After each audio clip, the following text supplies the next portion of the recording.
Ladies and gentlemen, it's time for the second outing of the second piece. So if I can ask you to take a stand,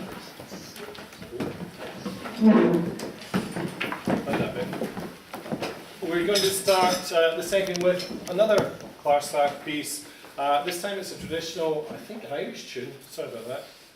Or if you're Irish, it's wonderful to have you here. The Cockle Gatherers. Thanks, Emily.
And now we'd like to play My Love Is Like a Red, Red Rose.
thank you.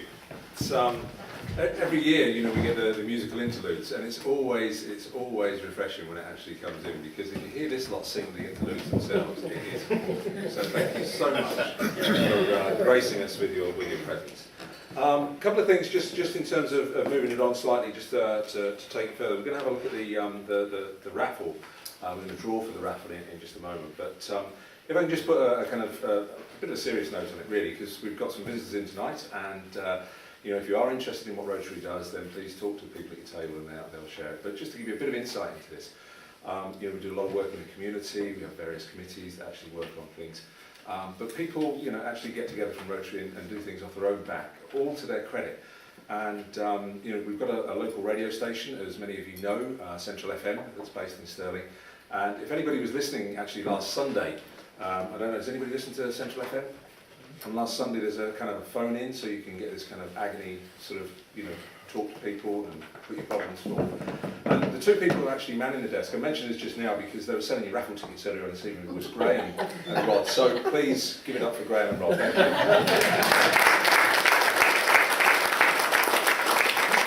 Now, if you didn't actually hear it, there was one. I was just driving away and I was listening to it on the car radio because there was a young lady that actually had phoned in, and you know, Rod and Graham were on the desk.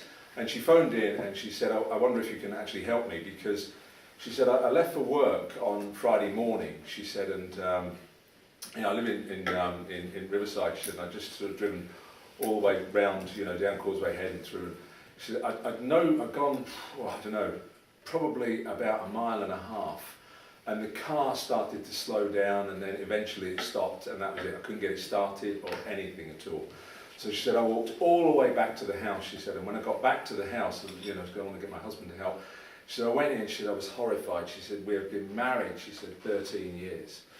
She said, I'm 52, she said, my husband is 54. She said, and I went in the house, and my husband was there with a young 22-year-old girl, and I was absolutely, and I'm almost stopping the car at this point. I thought, I want to hear this.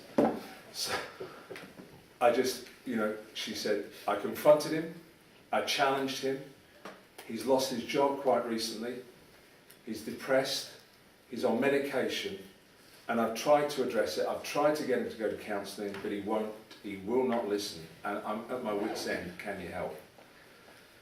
And Graham took the response first, and to his credit, he said, I have to say, I think it's the inlet manifold on the car that's stopping getting air through to the carburetor, and the fuel mix is probably wrong as well. And I think if you put it in for a service and actually get it detoxed at the same time, that should solve your problem. What have you got to say on it, Rod? And Rod said, well, actually, if you'd have cut across the bridge at Canvas Kenny, then you'd have got home a lot sooner. And that's the kind of advice that Rotarians actually give out. So if you can help them, please join us.